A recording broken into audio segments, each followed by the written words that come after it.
Sun Politique, Clémence de Sagazan. Les élus du territoire ont rendez-vous dans Sun Politique en compagnie de Clémence. Votre interview politique du lundi matin à 7h42. Ce matin, Clémence reçoit le sénateur de Loire-Atlantique, Ronan Dantec. Ronan Dantec, bonjour. Bonjour. Vous êtes sénateur écologiste de Loire-Atlantique et vice-président de la commission développement durable du Sénat. On va commencer ce Sun Politique par ce projet de loi sur la biodiversité qui revient demain pour une deuxième lecture à l'Assemblée nationale devant la commission du développement durable. On rappelle qu'il a été voté par les sénateurs fin janvier. Cette loi vise la reconquête de la biodiversité, de la nature et des paysages. Une des mesures phares, c'est notamment la création de l'Agence française pour la biodiversité. Alors, quelle sera sa mission, sa vocation ?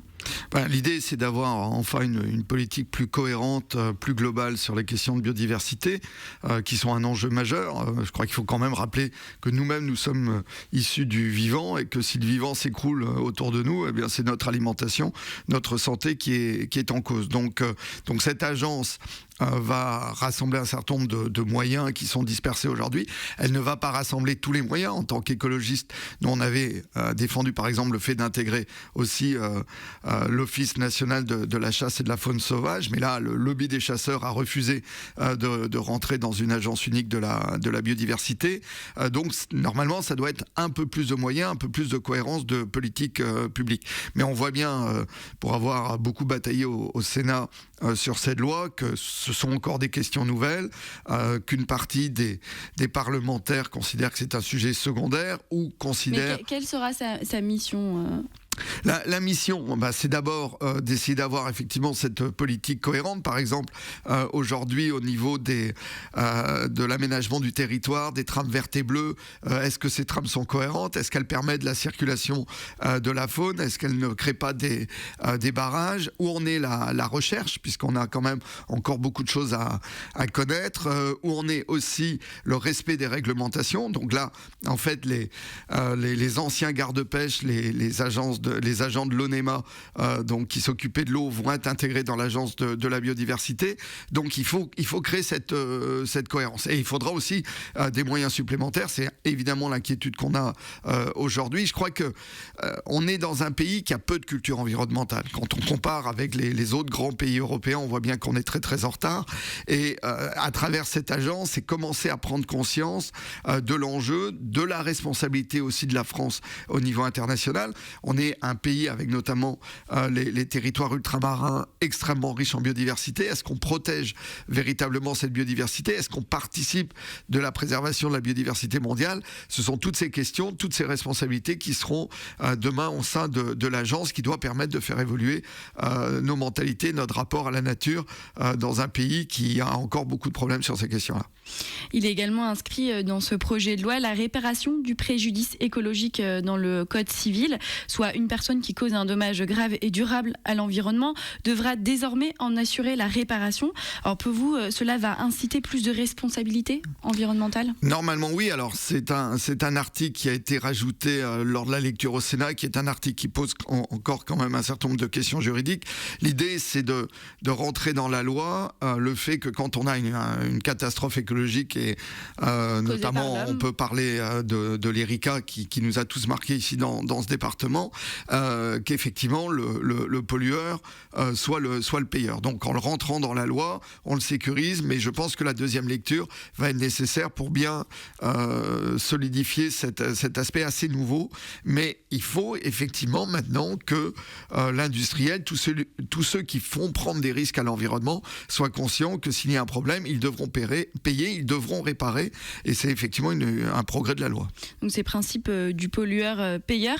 Cette mesure pourrait aussi contraindre les entreprises à réparer tous les dommages causés à la nature ? C'est en tout cas l'objectif. Maintenant, ça veut dire que derrière, on a quand même encore à faire évoluer beaucoup de choses, notamment quel est le prix de la nature ? qui est une question extrêmement complexe, mais à un moment, moi j'étais responsable sur le centre de soins de la faune sauvage au moment de l'Erika, où on a récupéré 30 000 guillemots, qui est un petit oiseau marin mazouté. Ça vaut combien la vie d'un guillemot? Donc c'est des questions complexes, mais qu'il faudra effectivement se poser. Ça veut dire aussi de plus en plus d'ingénierie, de connaissances scientifiques pour réparer la nature, où là on a encore beaucoup de travail, c'est-à-dire qu'il faut investir beaucoup sur la recherche. Ça c'est un des grands enjeux effectivement après la loi, mais on voit qu'on commence quand même à avancer, même si chaque jour on a encore des reculs. On le voit, ne serait-ce qu'ici où on n'est même pas capable d'avoir un inventaire correct des espèces sur Notre-Dame-des-Landes. Donc c'est un combat de tous les instants. Cette loi est une étape, elle ne sera pas suffisante. C'est une loi d'étape, mais bon, Pourquoi on pas avance. suffisante ? Elle ne sera pas suffisante parce que les moyens réglementaires, les moyens financiers, le fait qu'on ne crée pas une grande police environnementale puisque les gardes-chasse vont rester dans un autre endroit qui est l'Office national de la faune sauvage, on voit bien qu'on n'a pas une cohérence totale parce que beaucoup de gens encore aujourd'hui se méfient des lois de protection de l'environnement. On se rappelle tous de la phrase de Nicolas Sarkozy, l'environnement ça suffit, et donc il y a beaucoup de résistance. Il y a énormément de résistance alors qu'il faudrait une police puissante de l'environnement comme ça existe dans d'autres grands pays, prenons les États-Unis par exemple, qu'il faut plus de moyens financiers sur la recherche, qu'il faut plus de règles d'urbanisme pour que les trames vertes et bleues soient protégées, vérifier que les compensations, quand elles sont nécessaires, sont suivies des faits. Là, j'ai passé beaucoup d'amendements dans la loi. Donc tout ça, il va falloir encore beaucoup progresser. Et moi, je pense qu'il faut compter au moins encore une dizaine d'années avant qu'on ait quelque chose de totalement cohérent. Et cette réparation du préjudice, parfois la remise en état, malheureusement, n'est pas toujours possible. Dans ces cas-là, la réparation prendra quelle forme ? Une forme financière moi, je pense que la compensation, dans un certain nombre de cas, est nécessaire. Souvent, il faut quand même, le principe de base, c'est d'éviter d'avoir besoin de compenser.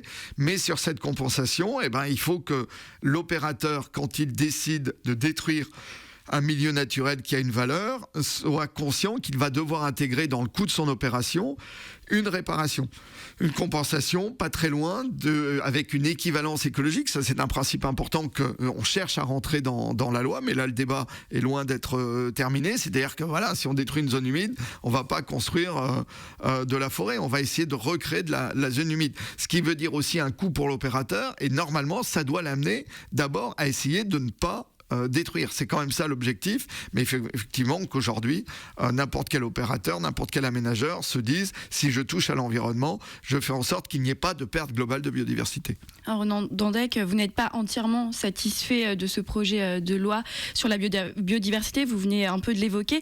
Pour vous, certains secteurs ont été oubliés, certains points manquent. Lesquels ?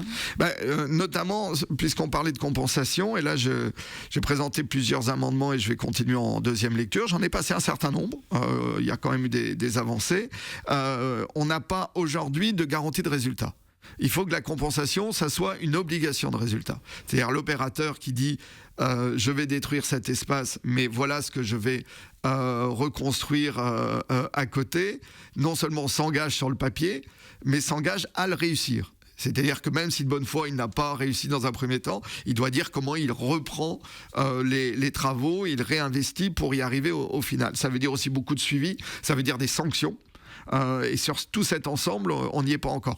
Or, l'absence de compensation fait aussi qu'aujourd'hui, beaucoup de protecteurs de l'environnement n'ont absolument pas de confiance, et avec raison, dans les aménageurs, et donc se mettent plutôt dans une situation d'opposition. Donc, il faut absolument que la loi, là-dessus, encore évolue. J'espère garder un amendement extrêmement important que j'ai fait passer en première lecture, qui est l'obligation de plan de protection pour toutes les espèces menacées au niveau mondial qui sont présentes sur le territoire français, et ça joue notamment pour beaucoup d'espèces endémiques, c'est-à-dire spécifiques aux îles des territoires ultramarins. Donc si cet amendement reste, c'est une vraie avancée.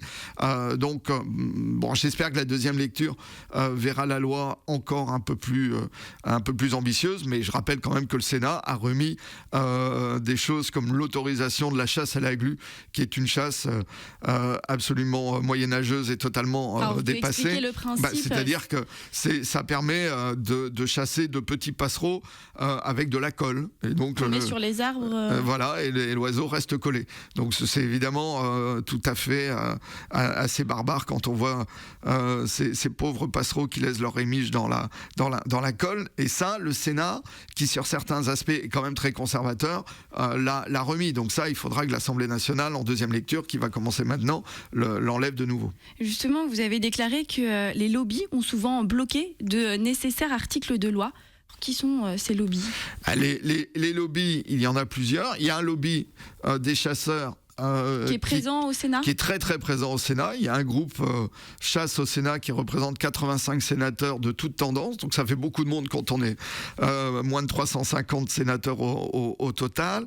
Alors que je pense que les chasseurs sont des protecteurs de la nature nécessaires et qu'ils devraient travailler plus avec les écologistes. Donc moi je suis pas dans l'affrontement, je suis plutôt dans le dialogue, mais on a aujourd'hui des chasseurs qui considèrent que toute réduction de leur droit de chasse est obligatoirement une atteinte, alors que dans un certain nombre de cas, c'est simplement de la protection de la nature bien comprise. Il y a un lobby aménageur qui ne veut pas se voir obligé de compenser.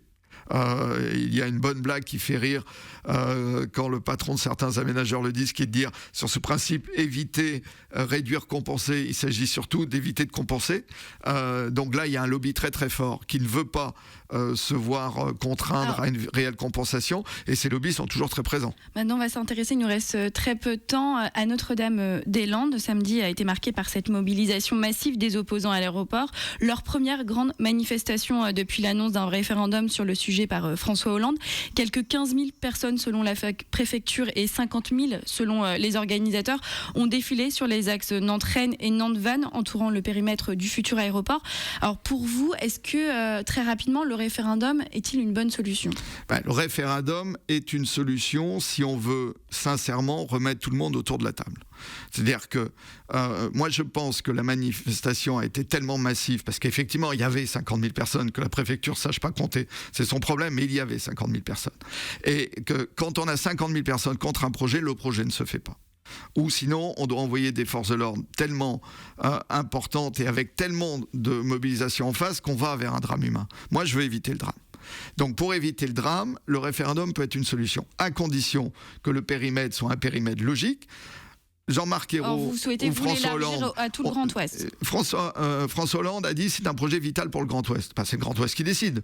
Je crois que ça coule de source. Ensuite, ce projet n'a toujours pas fait l'objet de transparence. Ça veut dire qu'il faut de la contre-expertise en amont, il faut du débat. C'est quoi le coût réel de réaménagement Nantes-Atlantique ? C'est quoi les capacités d'urbanisation libérées par le nouveau projet de Notre-Dame-des-Landes ? Personne n'en sait rien.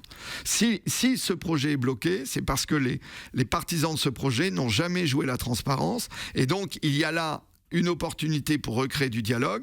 Maintenant, si, comme cela pourrait être le cas, le gouvernement décide de se précipiter et de le faire que sur la Loire-Atlantique, ce référendum ne servira à rien et on restera toujours au même point et le projet ne se fera pas de toute manière. Alors, dernière vraiment question, on ne connaît pas la date ni le périmètre géographique et certains opposants sont sceptiques face à la campagne d'information qui précédera le vote ou de l'intitulé de la question. Pour vous, quelle question devrait être posée durant ce référendum ? La question, c'est est-ce que vous souhaitez un nouvel aéroport à Notre-Dame-des-Landes ou est-ce que vous voulez une répartition harmonieuse et équilibrée du trafic entre les 4 aéroports existants, Angers, Nantes, Rennes, Brest. C'est une question d'aménagement du territoire, d'équilibre du territoire. Merci Ronan Dantec d'avoir répondu à nos questions. Merci beaucoup Clémence, merci Ronan Dantec d'avoir accepté notre invitation sur Sun. Prochain rendez-vous Sun Politique la semaine prochaine. Interview à retrouver sur notre site internet dans la rubrique Sun Replay ainsi que sur nos chaînes YouTube et Dailymotion.